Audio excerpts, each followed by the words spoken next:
Top quality और consistent performance के लिए सिर्फ सिल्वर पंप नाम याद रखना।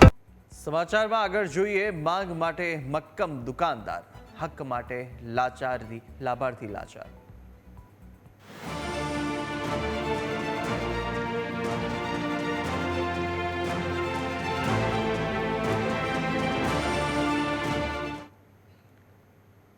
તો રાજ્યભરમાં રેશનિંગ દુકાનદારોની હડતાલ યથાવત છે. સતત ત્રીજા દિવસે પણ દુકાનદારો હડતાલ ઉપર છે. રવિવારે સરકાર સાથે યોજાયેલી બેઠકમાં કોઈ નિરાકરણ નહીં. રાજ્યની 17,000 દુકાનો આજે પણ બંધ પાડશે. સરકારે કેટલાક જિલ્લાની અંદર સસ્તા અનાજની દુકાનો ચાલુ હોવાનો દાવો કર્યો છે. તો બીજી તરફ દુકાનદારો પોતાની માંગણીઓને લઈને અડગ છે. અમદાવાદ અને રાજકોટમાં દુકાનદારોએ બંધ રાખી દુકાનો, તો સાથે અમદાવાદની 1700 અને રાજકોટની 700 દુકાનો બંધ છે. દુકાનો બંધ રહેતા કાર્ડ ધારકોને મુશ્કેલીઓ પડી રહી છે. અને આ બેઠકના પ્રારંભમાં સચિવ મોના ખંદાર અને પ્રહલાદ મોદી વચ્ચે એક ઉગ્ર દલીલ થઈ હતી અને બંને વચ્ચેની ઉગ્ર દલીલ થતાં બેઠક નિષ્ફળ રહી છે. બીજી મહત્વની બેઠક હતી જે નિષ્ફળ રહી હતી, જેની ઉપર આશા સેવાઈ હતી, પરંતુ આ બેઠક પણ નિષ્ફળ જતા હજુ પણ દુકાનદારો હડતાલ પર.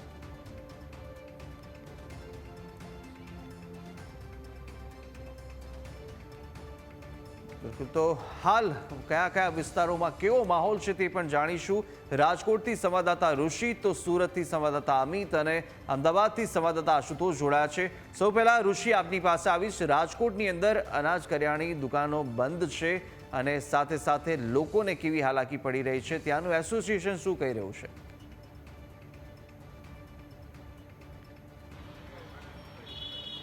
મારી સાથે રાજકોટનું સસ્તા અનાજ વેપારીના એસોસિએશનના પ્રમુખ સહિતના વેપારીઓ જોડાયા છે. વાત કરીએ તેમની સાથે. આજે હડતાલનો ત્રીજો દિવસ, ગરીબ માણસો હેરાન થઈ રહ્યા છે. તમે શું વિચાર્યું? ગરીબ માણસો હેરાન થાય છે, અમે નથી ઈચ્છતા, પણ ક્યાંક ને ક્યાંક અમારી પણ મજબૂરી હોય છે. અમારા 17,000 દુકાનદારોને એક આજીવિકાનો પ્રશ્ન છે. આજીવિકાના પ્રશ્નના હિસાબે અમારા જે હડતાલ કરવી. હવે હડતાલ અગાઉ પણ મેં કીધું કે તાત્કાલિક કરવામાં નથી. 20 મુદ્દાની બાબતમાં મેં અનેકવાર રજૂઆત કરી, મેં લેખિતમાં આપેલી છે, રૂબરૂ મળેલા, પણ ક્યાંક ને ક્યાંક વિભાગમાંથી અમારી વાત સાંભળવા નથી. અમારી પહેલી મિટિંગ 1 તારીખે 1 થી 4 વાગ્યા સુધી થઈ હતી, તેમાં પણ અમને જવાબ ન મળ્યો. ત્યાર પછી ગઈકાલે અમને સચિવશ્રી અમને પુરવઠા વિભાગ બોલાવવામાં આવ્યા કે તાત્કાલિક આવો. 7 વાગે મિટિંગ બાદ તેમાં પણ અમારા જે મુદ્દાઓ છે મુદ્દાઓ સાંભળવાના નથી આવ્યા. 11 મુદ્દાની વાત કરી, એમાં ઘણી શબ્દોની વિસંગતતા છે, એમાં કોઈ બાબત છે નહીં. તો હું રાજ્યના સરકારને પણ કહેવા માંગુ છું કે જે વિભાગ દ્વારા અમારી વાત નથી, તો હું આશા રાખું છું કે રાજ્યના મંત્રીશ્રી અથવા રાજ્યના મુખ્યમંત્રીશ્રી પણ અમારી વાત કે સરકારમાં વાત અમારી સાંભળે અને નિરાકરણ આવે. જે 75 લાખ જે ગરીબોનો જે પ્રશ્ન છે, એમાં 17,000 અમારા પરિવારનો પ્રશ્ન, એ પ્રશ્નનું યોગ્ય નિરાકરણ આવે. મુખ્ય એવી કઈ માંગ છે કે જે ખૂબ જરૂરી છે કે વેપારીઓ અડગ રહ્યા છે તેમની માંગને લઈને? અમારી મુખ્ય માંગ એ છે કે જેટલા પણ વેપારી 17,000 વેપારી છે એ લોકોને પૂરેપૂરું ભરણ પોષણ મળે. હાલમાં એવા તબક્કા છે કે પૂરેપૂરું ભરણ પોષણ મળતું નથી. કેટલું ભરણ પોષણ માંગો છો? કેટલું મળે છે? મિનિમમ 1 ગુણીએ 300 રૂપિયા અને મિનિમમ 30,000 રૂપિયા. દુકાનમાં અત્યારે ગરીબ માણસો અનાજ લેવા આવે છે, તેમના જે પરિવારમાં તમે જુઓ, એ પરિવારનું તમે કઈ વિચાર્યું છે? કારણ કે હડતાલ તો તમે કરી રહ્યા છો, સરકાર અને તમારી વચ્ચે જંગ છે, એમાં નાના ગરીબ માણસોનું શું? 100% તમારી વાત સત્ય છે, પણ કેટલા ગરીબ અને કેટલા મુશ્કેલી હોય ગરીબ માણસોને, જે અમારાથી વિશેષ કોણ જાણી શકે. પણ ક્યાંક ને ક્યાંક અમારા આજીવિકાનો પ્રશ્ન હોય, તેના માટે થઈ અને ગરીબ લાભાર્થીઓને અનાજ આપી નથી શકતા. પણ એનું કારણ ફક્ત ને ફક્ત સરકારશ્રીના નિર્ણયો છે, નહીં કે અમારો કોઈ જ ઈરાદો નથી. અમે એ સેમ ડે અમારી માંગણી પૂરી થઈ જાય તો સેમ ડે કામ કરવા તૈયાર જ છીએ. બાયોમેટ્રિકમાં જે તકલીફો પડે છે, ખાસ એમાં મુખ્ય તકલીફ શું છે?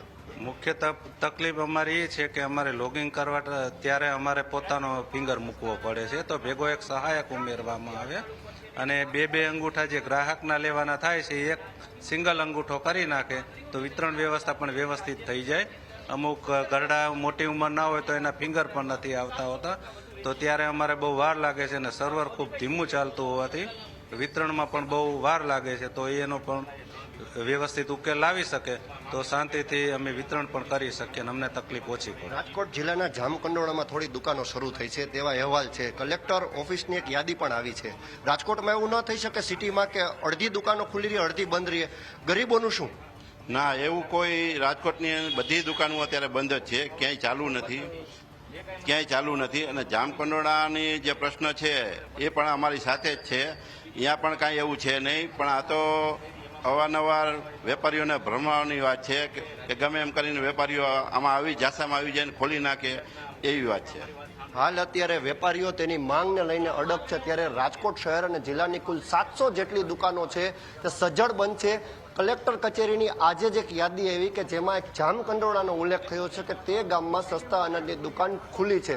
પરંતુ હાલ જે વેપારીઓ કહી રહ્યા છે કે જ્યાં સુધી અમારી માંગ સંતોષાશે નહીં ત્યાં સુધી અમે બંધ પાડશું અને હડતાલ અમારી શરૂ રહેશે. જી બિલકુલ ઋષિ, આપ જોડાયેલા રહેશો. અમદાવાદની સ્થિતિ પણ આપણે જાણી લઈશું. અમદાવાદથી આશુતોષ જોડાયેલા છે. આશુતોષ, જે રીતની પરિસ્થિતિ એક બાદ એક 2 બેઠકો થઈ પરંતુ બંને બેઠક નિષ્ફળ રહી હતી અને હવે હજુ પણ જે હડતાલ છે તે યથાવત જોવા મળી રહી છે. અમદાવાદના જે ગ્રાહકો છે તે શું કહી રહ્યા છે અને દુકાનદારો અત્યારે કયા મૂડમાં જોવા મળી રહ્યા છે?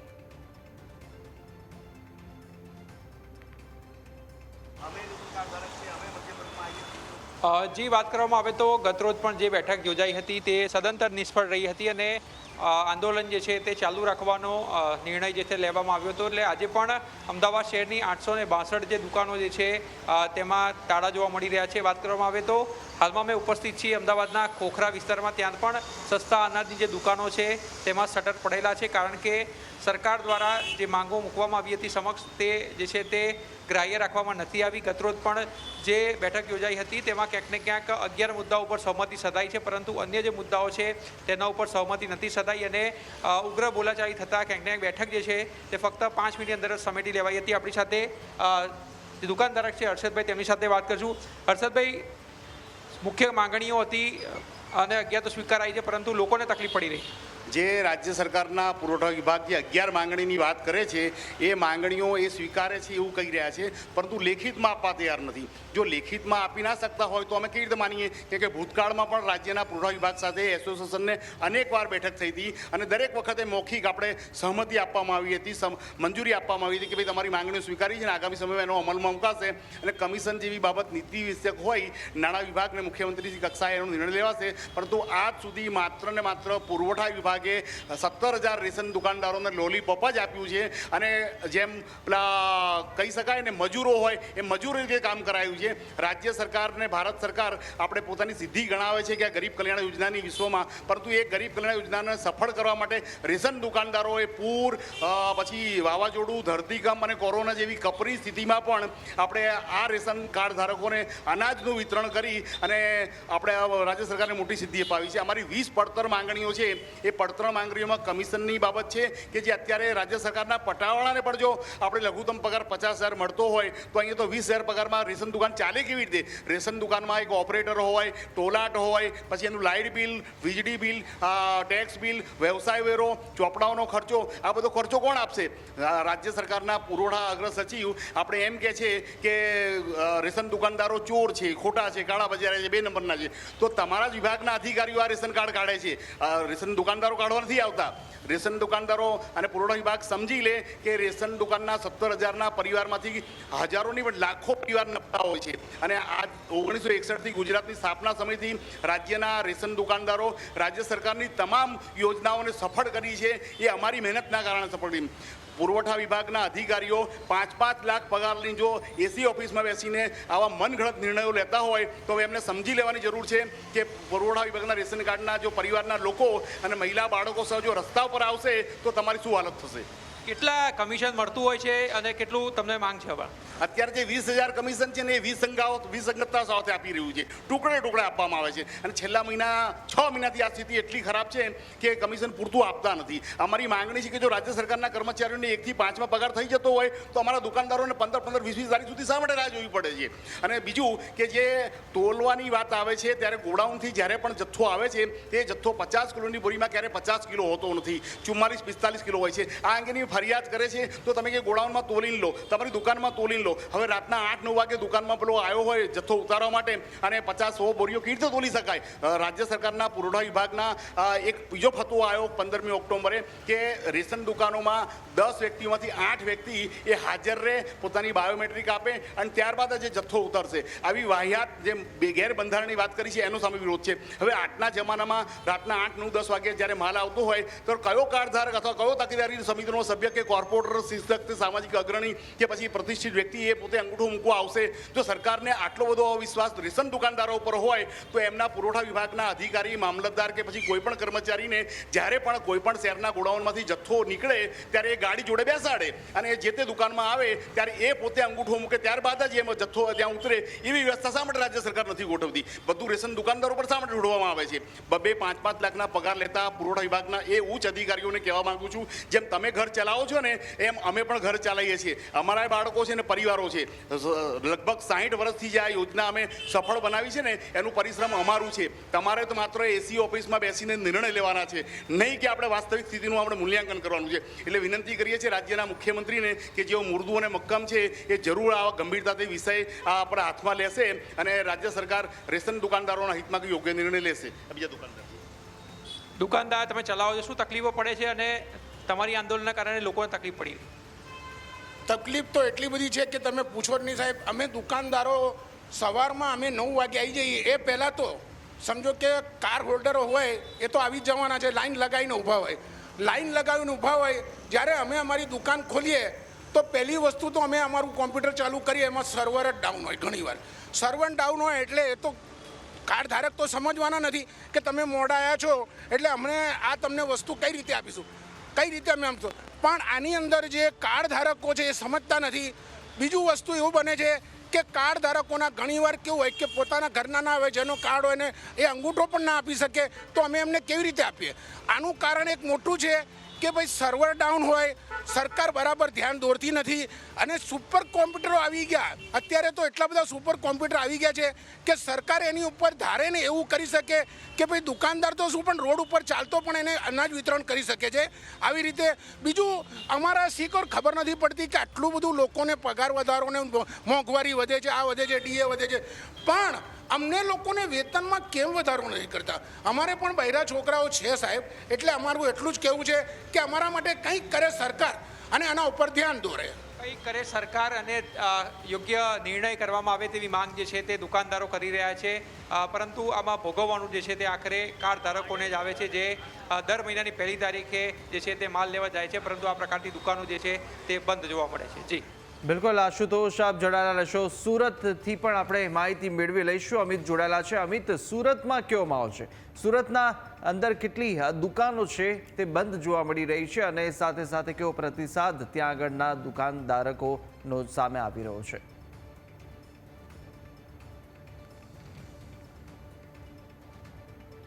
જી ચોક્કસથી હું દ્રશ્ય બતાવવાનો પ્રયાસ કરીશ કે જે પ્રકારે સસ્તા અનાજની દુકાનના ધારકોની હડતાલ છે તેને લઈ સુરતમાં દુકાનો શરૂ થઈ હોવાનો તંત્રનો દાવો હતો, પરંતુ હાલ આ દ્રશ્ય જોઈ શકો છો કે આજે સુરતના વરાછા વિસ્તારની સસ્તા અનાજની દુકાન છે અને વરાછામાં ઠેર ઠેર જગ્યા પર આ પ્રકારની દુકાનો છે ને તે બંધ હાલતમાં જોવા મળી રહી છે, એટલે કે જે દુકાનો છે ખુલ્લી નથી. બીજી તરફ આજે ન્યૂઝ કેપિટલની ટીમે દુકાન ધારકોનો સંપર્ક કરવાનો પ્રયાસ કર્યો, પરંતુ તેઓ પણ આ મુદ્દે કંઈ બોલવા નથી માંગતા.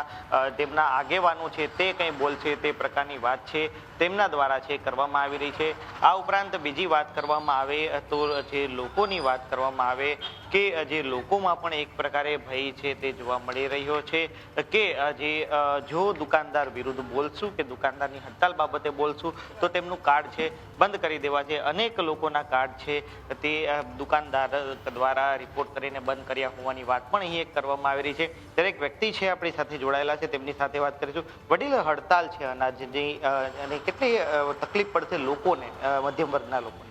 જરૂર પડશે, કારણ કે આ મહિનાનું જો નહીં મળે અનાજ તો એ લોકોને જે જીવનનું ડેઇલી જ રેશન કાર્ડ હોય એ બાબતે ઘણો પ્રોબ્લેમ પડે એમ છે.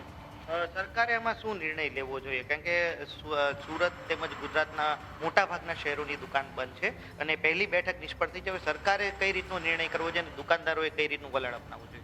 સરકારે યોગ્ય નિર્ણય લેવો જોઈએ જેથી કરી પબ્લિકને પણ સારું ડિસિઝન મળે અને જે દુકાનદાર છે એના પણ હિતમાં રહે અને બંનેના હિતમાં રહે અને સરકારે યોગ્ય દિશા ઉપર પ્રયાસ કરવો જોઈએ. ખરેખર જો આ દુકાન બંધ છે વેકેશનથી લઈને અત્યાર સુધી, તો હવે લોકો આવશે ગામથી, એમને કેટલી તકલીફ પડશે? જરૂર પડશે, પણ હજી તો આ મહિનાના 15-20 દિવસ બાકી છે, તો ઇનકેસ ગવર્મેન્ટ જો આ રસ્તો કાઢે તો સારું રહેશે. એટલે કે વ્યક્તિ હતા, તેમને પણ સ્પષ્ટપણે કહ્યું કે સરકારે છે કોઈ સ્પષ્ટ નિર્ણય કરવો પડશે. એક તરફ જે દુકાનદારો બોલવા તૈયાર નથી, બીજી તરફ જે કાર્ડ ધારકો છે તેમને પણ એક ડર સતાવી રહ્યો છે, જો બોલશું તો તેમના કાર્ડ છે તે બંધ થઈ જશે, કારણ કે ઘણા લોકોના રેશનિંગ કાર્ડ છે તે બંધ થઈ ગયા છે ને તેને જ લઈને તેમને તકલીફ પડી છે. હવે જ્યારે આ હડતાલ છે ત્યારે લોકો જ્યારે ગામથી આવશે ત્યારે તેમને પણ તકલીફનો સામનો કરવો પડશે ને દુકાનો છે તે બંધ જોવા મળી રહી છે, હજુ પણ તાળા લાગેલા છે. એટલે કે તંત્રના જે દાવા હતા કે સુરતમાં દુકાનો ખુલી છે, પરંતુ સુરતમાં પણ આ દુકાનો સદંતર બંધ હોવાનું ન્યૂઝ કેપિટલની જે કેમેરામાં દેખાઈ રહ્યું છે. બિલકુલ બિલકુલ અમિત, માહિતી સાથે જોડાવા બદલ આપનો આભાર અને સાથે ઋષિ અને આશુતોષ આપનો પણ આભાર. અત્યારે તમામ જે દ્રશ્યો સામે આવી રહ્યા છે, અમદાવાદ, રાજકોટ હોય કે પછી સુરત હોય, તમામ જગ્યાએ અત્યારે બંધ છે, દુકાનો રહી છે અને જેટલા પણ દુકાનધારકો છે તેમણે દુકાનો બંધ રાખવાનો હડતાળનો જે નિર્ણય છે તેમાં સહયોગ કર્યો છે. એટલે અમદાવાદની 1700 તો રાજકોટની 700 જેટલી દુકાનો બંધ થઈ અને કાર્ડ ધારકો હવે મુશ્કેલીમાં મુકાયા છે, કારણ કે સસ્તું અનાજ ક્યાં સુધી બંધ રહેશે તેની પણ અત્યારે કોઈ પણ પ્રકારની સ્પષ્ટતા નથી. એટલે તેને લઈ કાર્ડ ધારકોમાં અત્યારે અસમંજસ છે. તો આજે સસ્તા અનાજની દુકાનદારોની હડતાલનો ત્રીજો દિવસ છે. ગાંધીનગર બાદ અમદાવાદમાં તંત્ર સાથે મળેલી બીજી બેઠક તે પણ નિષ્ફળ રહેતા સસ્તા અનાજની દુકાનદારોની હડતાલ યથાવત છે. અમદાવાદમાં ગુજરાત ફેર પ્રાઇસ એસોસિએશન અને અન્ન નાગરિક પુરવઠા વિભાગના અધિકારીઓ સાથે મળેલી બેઠક નિષ્ફળ રહી. બેઠક દરમિયાન સચિવ મોના ખંધાર બેઠક છોડી વચ્ચેથી રવાના થયા. બાદમાં પ્રહલાદ મોદીએ પણ બેઠક છોડીને બહાર આવી ગયા હતા. પડતર માંગણીઓને લઈને રાજ્યની 17,000 જેટલી સસ્તા અનાજની દુકાનદારો હાલ હડતાલ કરી રહ્યા છે. ગઈકાલની મીટિંગ પછી અમારા સચિવશ્રી ને આશા હતી કે અમે ફરીથી એમને મળવા જઈશું, પરંતુ અમે અમારા પ્રતિનિધિઓ સાથે એક જગ્યાએ બેઠક કરી. એના પછી હું પોતે સચિવાલયમાં ગયો હતો. એક હાઈકોર્ટની નોટિસ બજાવવાની હતી એટલે મેં સચિવશ્રીના કાર્યાલયમાં નોટિસ બજાવી, નિયામકશ્રીના કાર્યાલયમાં નોટિસ બજાવી અને અત્યારે બેનશ્રી આવીને સીધા જ જુઠ્ઠી રજૂઆત કરવા લાગ્યા, જેના કારણે મારે અને બેન સાથે ઉગ્રતા થઈ. બેન મીટિંગ છોડીને જતા રહ્યા, અમે મીટિંગ છોડીને બહાર આવ્યા, કોઈ ચર્ચા થઈ નથી. અમારું આંદોલન ચાલુ છે. કોઈ પણ દુકાનદાર વ્યાજબી ભાવનો દુકાનદાર ચલણ ભરશે નહીં, ભરાવશે નહીં. બેનની રીતે કરી લે, અમે જોઈએ છે કેવું કરી છે. અમે રાજીનામા આપવા તૈયારી કરી રહ્યા છીએ. આખા ગુજરાતના રાજીનામાનો ઢગલો કરી દઈશું. હા, અમારી તૈયારી છે. બાકી અમે આ જો હુકમી સહન કરવા તૈયાર નથી.